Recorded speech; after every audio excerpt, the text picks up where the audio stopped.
is the Media Police Post, broadcasting from the Fort Hall School of Government in Nairobi, Kenya. In this show, we police the state of truth in the Republic, and because truth is communicated to us by journalists and analysts, we have made it our civic duty to put it to the test. We advance from two confirmed truths about the media. One, and according to Roger Stone, the media is either lazy or evil. And for the most part, it is both evil and lazy. That is why the truth, their truth, must be put to a test. And two, that journalism is verified gossip. In fact, what is presented to us as news analysis is gossip that has been verified by journalists. This gossip has to be ground truth. We will assess the state of truth in what they submit to the Republic, and we will pass verdict on what is true and what is not. For the record, we are not journalists. We are thinkers. We are not lazy or evil, and we do not verify gossip. What we give you is the truth that sets you free. On today's show, we will discuss ideas that reflect unformed and uninformed opinions, and ideas that made you stupid, narratives that fell into the cognitive trap of we see things as we are and not as they are, narratives based on conjuncture history, and those that smack of envelope journalism. Welcome AX and Miss K. Thank you. So last week Friday, country was gifted a prophecy, and all it took was one word. At the Kenya Kwanza Conference for Women, whilst praying for DP RUTO, Pastor WAIGURU referred to Kenya Kwanza as Kenya Kwisha.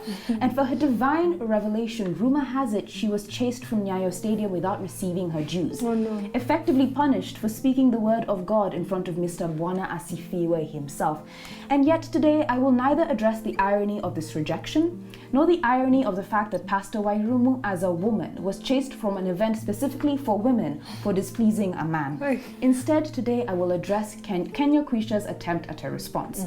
Irungu Kanaka's article titled Raila's Bid Inimical to Core Values of Religious Kenyans.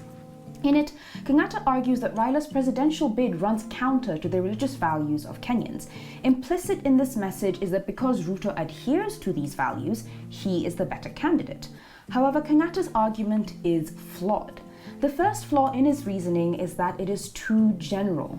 In an attempt to dismiss Raila wholesale, he overgeneralizes the core values of a multitude of faiths, customs, and beliefs. And as a result, the article fails to speak to the true core values of religious Kenyans, but rather what Kenyatta believes these values are. Therefore, and according to Kenyatta, Kenyans should not vote for Raila because he is friends with people who are reproductive rights advocates and supporters of equal human rights for all. Except these are not the core values of many religious Kenyans, certainly not Christianity. And this is the second flaw in Kenyatta's reasoning, and the one I will dedicate the rest of my time to critiquing. Kenyatta is not calling upon Christianity, but Christianism. Christianity is a religion based on the person and teachings of Jesus Christ and its practices and his beliefs. Meanwhile, Christianism, as defined by Andrew Sullivan, is the imposition of one's political values over an entire religion. It is not rooted in the gospel, but in one man's interpretation of the gospel. Therefore, what does the gospel have to say about the core values of the Christian faith? The value at the core of the Christian faith is found in Matthew 22, verse 39 to 40. In it, Jesus explains the golden rule, which is the commandment to, and I quote, love your neighbor as yourself. All the law, the prophets hang on these two commandments, end quote. In fact, this value is at the core of not only the Christian faith, but the Muslim faith as seen in the Holy Quran 436, Hinduism as in the Mahabharata, and Judaism in Leviticus 19:18. As such, it is a much better representation of the core values of religious Kenyans than those Kenyatta has suggested. Still, because I do not wish to speak for other faiths as he does, I will ask a simple question. Which of the two candidates best embodies the value of loving thy neighbor? Is it Tinga, the man who sacrificed in the fight for democracy and multi-party politics for everyone, or Ruto, the man who actively benefited from the system that oppressed his neighbors? Is it Baba, the man who shook hands with his neighbor in 2018? Or is it Mr. Bwana Asifiwe, the man who regularly misquotes the Bible and has cited non-existent Bible verses twice? Or is it Raila, the man who fought relentlessly for country? Or Arab Ruto, the man whose Christianity does not extend past the churches in central and western Kenya? What is my point here? Ruto, not Raila, is incompatible with our religious values. We were given a warning on Friday. How many more do we need before we will listen? Hey, Kenya Kwisha. Kenya Kwisha. Well, as campaign season gets into full gear, we would like to hypothesize that we are nearing the point of voter lock-in. The point at which voters that matter would have made up their minds on who they will vote for in the 2022 election, and they are unlikely to change their minds. We borrow the term voter lock-in from the concept of consumer lock-in in behavioral economics.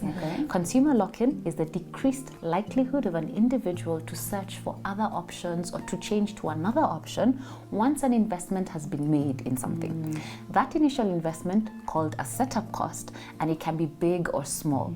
In business, setup costs can be things like filling a form, creating an online account, or making a down payment. The greater the setup cost, the less likely a person is to move to another option. Therefore, that person is locked in to the first decision they made. And they stay locked in because changing their mind comes with associated switching costs. Switching costs are like the time, the money, or the effort required to make that change. In politics, the initial investment or setup cost that leads to voter lock-in could include things like joining a political party, whether it be ODM, UDA, KANU, or WIPA, or believing in a cause like the Hustler Nation, or having leaders with integrity, or Canaan, or supporting women to break the remaining glass ceilings in the political sphere. Once a person makes this initial investment into Azimio or Kenya Kwanza, they are locked in, and the likelihood of switching from one to the other is decreased. Now, both Ruto and Raila have dedicated, almost fanatical supporters. These are the ODM diehards and the early adopters of the hustler gospel. These guys are true believers in their cause and will not change unless a miracle were to happen. However, there are still some voters up for grabs, the undecided voters.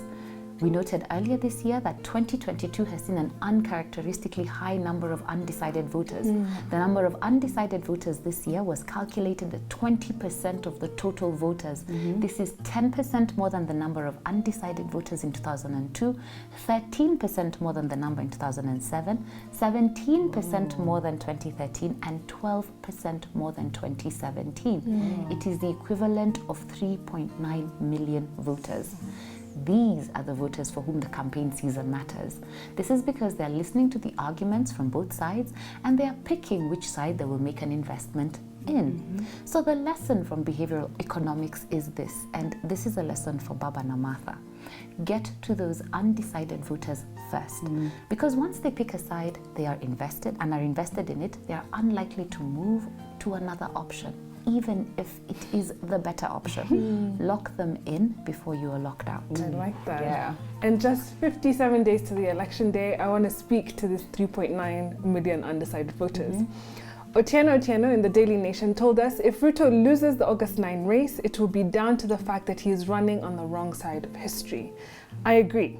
The reality is that Ruto and Regathi do not set the tone for inclusion and diversity in this election in the same way that Raila and Karua ticket does.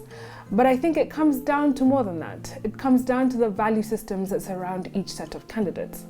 Now, Michelle Obama told us that a presidency doesn't change who you are, it reveals who you are. And that the same thing is true of a presidential campaign. If a candidate is threatening, if a candidate lies on the trail or has no clear plans to implement their goals, if they disrespect their fellow citizens, then that is the kind of person they will be in office. With every reckless word they utter, they can change the course of country. So when Ruto tells us not to pay attention to the quarrels he has had with many in government, we should really question why he has made so many enemies. The quarrel between William Ruto and Raila Odinga and Matiang'i and I don't know who and I don't know who, you know, this is neither here nor there. Could all of them be wrong? Now, you may have heard of Plato's allegory of the cave.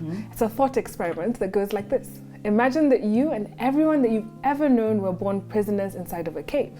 You have a campfire, you have cots to sleep on, you have everything that you would ever need in order to have a full life in this cave. This cave is your world.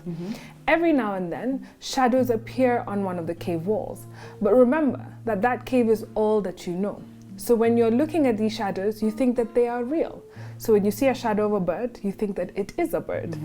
And you go on living in this delusion until one day you find an opening and you walk outside. At first your eyes can't see because the sun is so bright, but your eyes adjust and you start realizing the truth. You start seeing what an actual bird is and what actual trees look like. And you realize that you've just been seeing shadows. So you run back into the cave and you stumble because your eyes are no longer adjusted to the darkness. Your friends and family see you stumbling and they think that wherever you're coming from has clearly turned you stupid. But you try to explain to them about the real world and that they are actually in a cave, but they don't believe you. In fact, they think that you've gone insane and they attack you. Now ask yourself, fellow voter or undecided voter, which leaders want you to stay in the cave for eternity looking at shadows? And who is leading you to the light? For example, when Martha tells Kenyans to pay close attention to who they would elect as governor and MCA and leave all the other bits in the middle, because it will determine how well government will perform, your local government. Now contrast this to Rigathi, who's promising cosmetic changes to Kenyans' lives. Hata ile uniform wamesukumiwa, ile ya blue hawataki, tutawaongelea tuwarudishie ile ya zamani. Na hiyo ya blue turudishe kanisa ya PCA, hiyo ni uniform ya Women's Guild. Sounds trivial, but when people show you who they are, believe them. The choice is ultimately yours. Thank you for joining us on the Media Police Post. You've been put on notice. See you next Monday.